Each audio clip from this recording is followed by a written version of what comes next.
All right, I'd like to start out by explaining the point of this lesson. The point of this lesson is that you can take any picture, literally any photograph or painting or drawing or whatever, and you can break it down from its complex arrangement into smaller, much more digestible sections by simply folding and reducing the paper down into small sections. So, yes, we're drawing this fairly complicated picture, but in reality, we're going to break it down into four sections and then draw those four sections one at a time, and it's a much easier process. The technique, which you should have figured out from last week, is divide it into four sections, and then if you need to, like I did for today, divide it into four smaller sections. So to do that four small sections, here's what you need to do.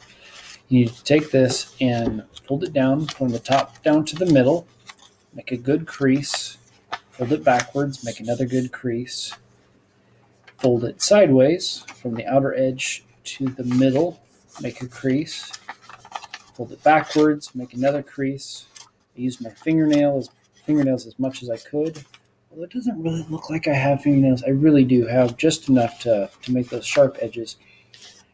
And then I'm going to use this piece of paper to divide this into four sections. So here's what I do. I take the whole picture, I fold it in half, and I'll put little marks. It's sitting at the top, got the little marks at the bottom. And then I'm going to fold the whole thing in half again, vertically. Set that in the middle or along the side. It's up to you. Put the marks. Then I'll grab my ruler and I'll draw my lines. If you don't have a ruler, a straight edge of some things will be fine. Even a strung piece of paper would be great.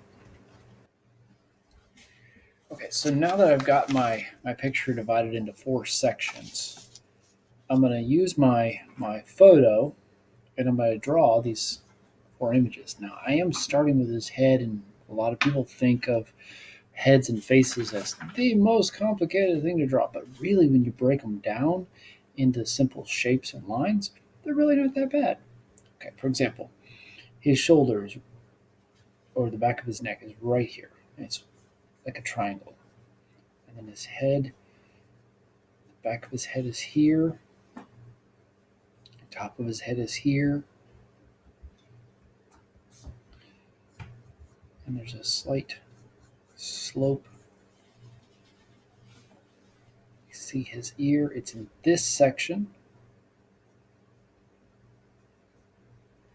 C laying down.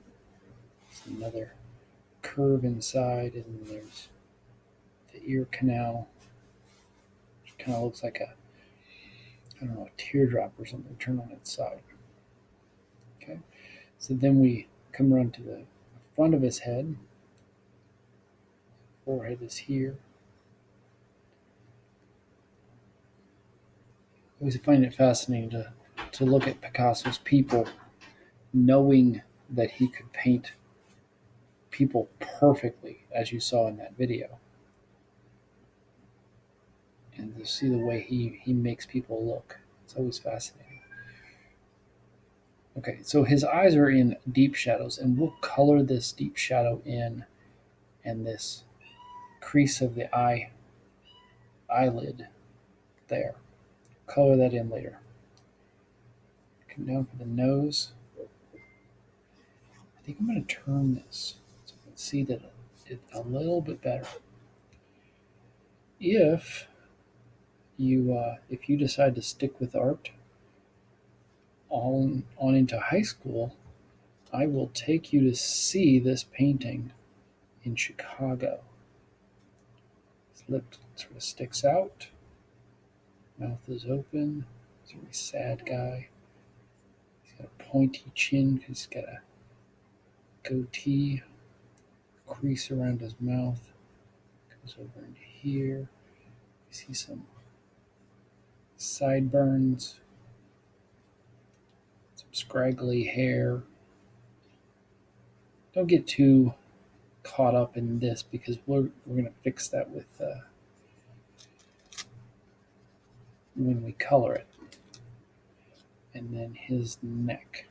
Okay, we're not quite done yet because we still need to add his arm, which looks like it's coming out of his mouth, and the background, which is just there by his nose. Straight line over. Straight line over. Okay. Other than that, we got a little bit of his wrist right here. Other than that, we really can't see much to this. So let's shrink his nose just a little bit.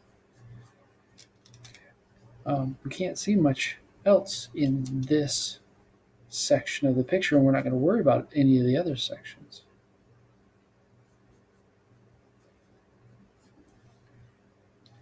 So I'm just cleaning things up. I see another shadow in here. I'm just going to kind of give myself a little bit of a note that I need to make that section darker when I color this for real. A couple other sections on his neck, but on the whole, that's it. That's all I see. That's all I'm going to draw. Okay. So I need to see a photograph of this section by Tuesday night in the Google Classroom. That's this classroom, the one that you got this video from. So post your image in that Google Classroom. Thank you very much.